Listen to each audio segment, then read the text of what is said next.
I've spent the last year learning how to make planes with Create, and the new Clockwork update just changed all of it. So I'm gonna build this bad boy right here, the Super Marine Spitfire, using only the brand new Clockwork update. And because you guys always ask for it, I am gonna make it survival friendly, which I'll probably regret later.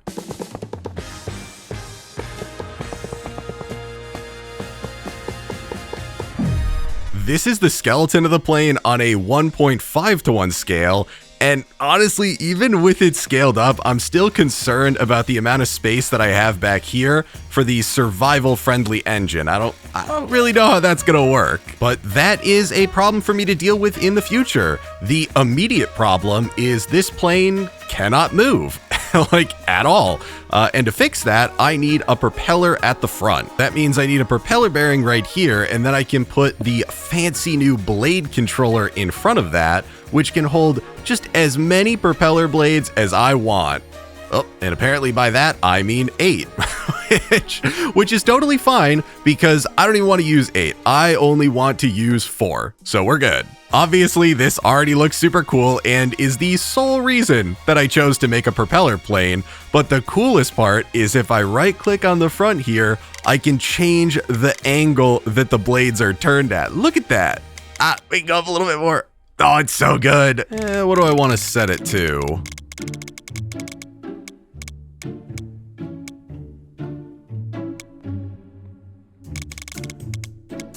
Yeah, I'm going with 45. I can't believe you guys thought I was actually gonna do that. Just to check this does in fact work, I can put an inverted clutch right here, a lever on that, and then a temporary creative motor.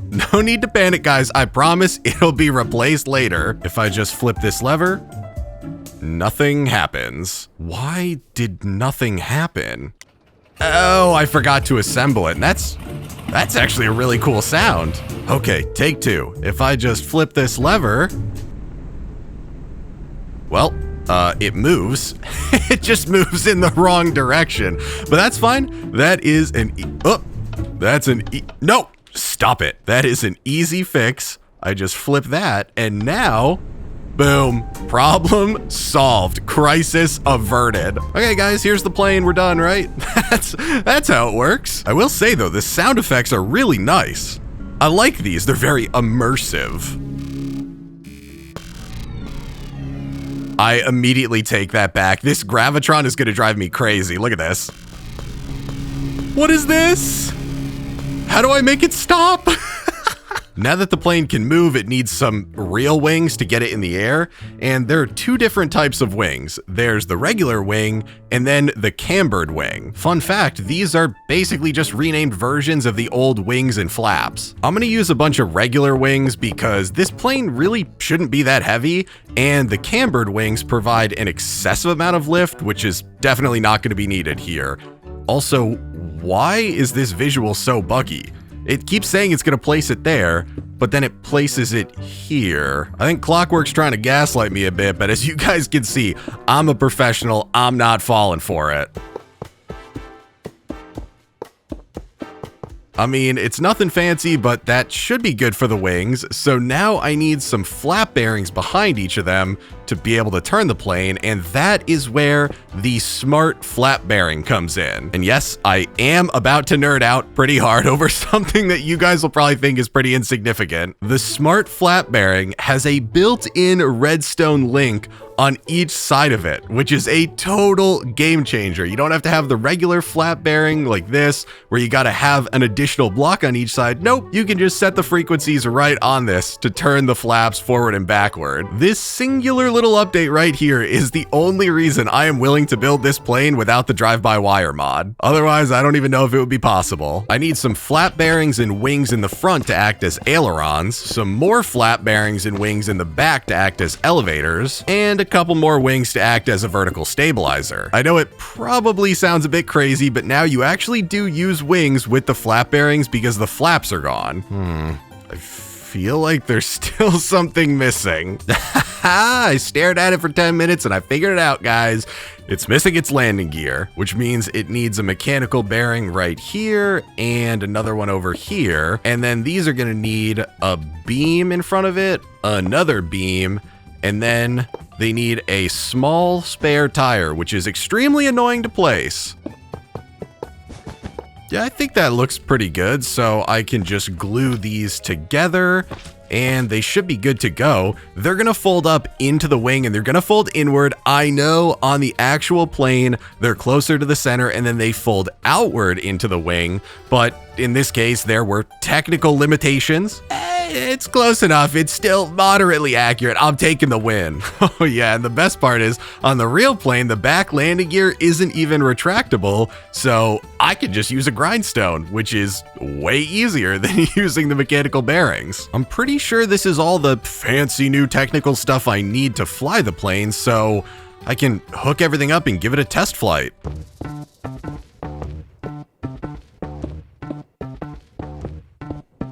Wait, pause. What? Okay, that's not ideal.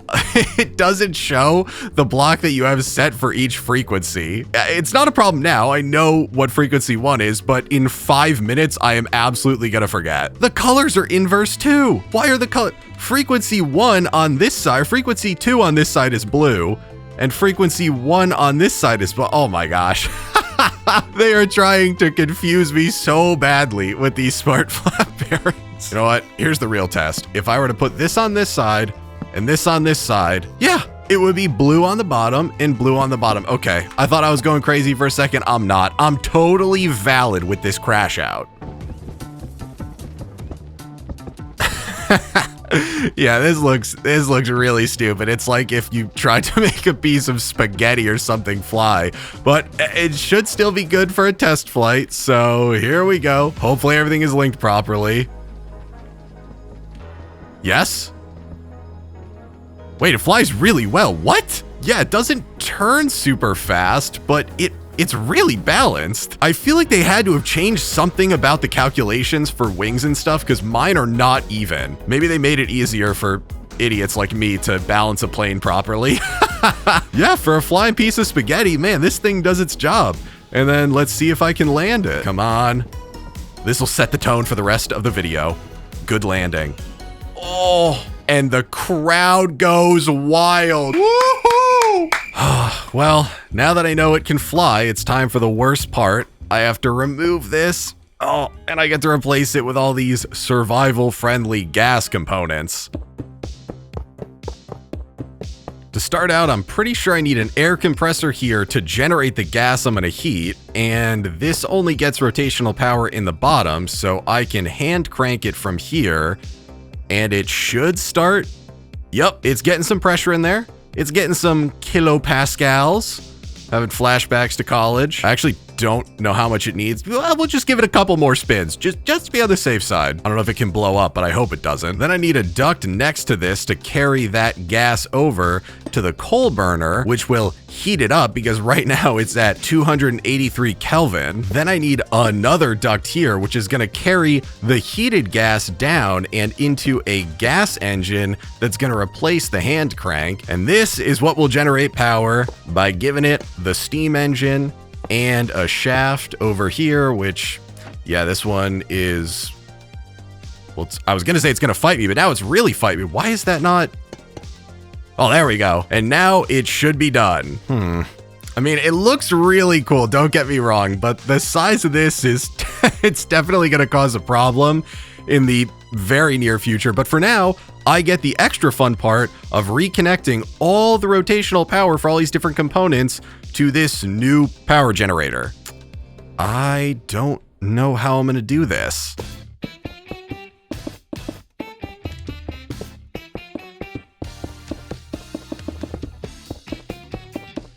Oh man, that was brutal, but everything should be hooked up properly, and this thing is looking absolutely crazy right now. Most of this got really complicated because I had to add a rotation speed controller back here, specifically connected to the propeller bearing for the plane, because most of this is running at 16 RPM, but the propeller needs to be running well above that. So now I can adjust the speed of the propeller down here and everything else will stay the same. I also obviously use tons of these universal and compressible shafts, which basically give wireless power transfer, which is a total lifesaver. If I didn't have these, either this build wouldn't be possible at all, or it would look disgusting. And to be clear, what is behind me right now does not look disgusting. It looks awesome. But as much as I love how insanely complicated and cool this looks at the moment, it doesn't really look anything like the Spitfire. So I need to do a good amount of building.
You know what? This actually turned out a lot better than I thought it would, especially with the massive hunk of survival stuff that I had to try to hide back here. There's only so much you can do with survival-friendly planes, but I think it turned out great. Yeah, it's got a little bit of junk in its trunk, but hey, some people like that for their planes. It's just missing one really important thing. The weapons.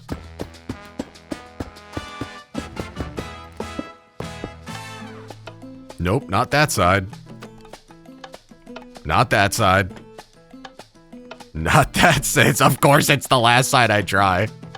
It's the one with the orange on it. Okay. Flip, flip, flip. Yep, there we go. It would have been the last side again. What? No. What? Oh, it's inside. Why do I say the side with the orange on? I'm an idiot. Nobody talk to me. Nobody even look at me. It's the side without the orange. Oh my God. What? Oh my, I crashed my game. If my plane is gone when I load back in, or this world is corrupt, then you guys will see an actual crash out. Oh, thank God it's still here. Whew. You used to put the creative ammo on these before, once they were assembled, and now it crashes if you do that, and you have to disassemble it and put it on. Yeah, over here. There we go. Now it's good. That's super weird. I'm not crazy, right? Surely you guys can confirm this, that before you put the ammo on when it was assembled and it didn't crash the game. Yeah, so obviously I went with the twin autocannons under each wing. Technically, there's a bunch of different versions of the Spitfire. Some have machine guns under the wing, some have cannons, some of them have a mix of both, so I went with the autocannons because I love those. And of course, there has to be one more problem before we can finish this build, because otherwise it wouldn't be a Rage video. My linked controller is full of links, and I still need one more space for the autocannons to fire them, which means I need to relink everything to the tweaked linked controller. Dun dun dun. This is so much worse without drive-by-wire. I'm trying to like flip between this controller and see what it previously was, and then this one, and I've remapped the stuff, so the smart flap bearing should be for a left, it's frequency 2, which means it's negative X is frequency 2, and then positive X should be that, and then the down is the double wings. Down is positive Y. That one always gets me. Aha! And then this one is that, I think. 6.5 hours later. I believe it is finally time for the final test flight with my first ever survival-friendly plane. So I can hop in here, I can close this. If I needed to, I could fill this with coal from inside I thought that one through. And then I've got the link controller. So shift to make it go. Yep, there we go. I am up. Oh, it's flying so clean.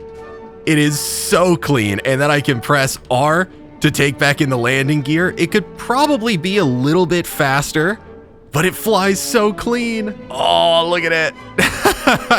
It looks so good. I actually kind of like seeing all the survival stuff in it. And then moment of truth.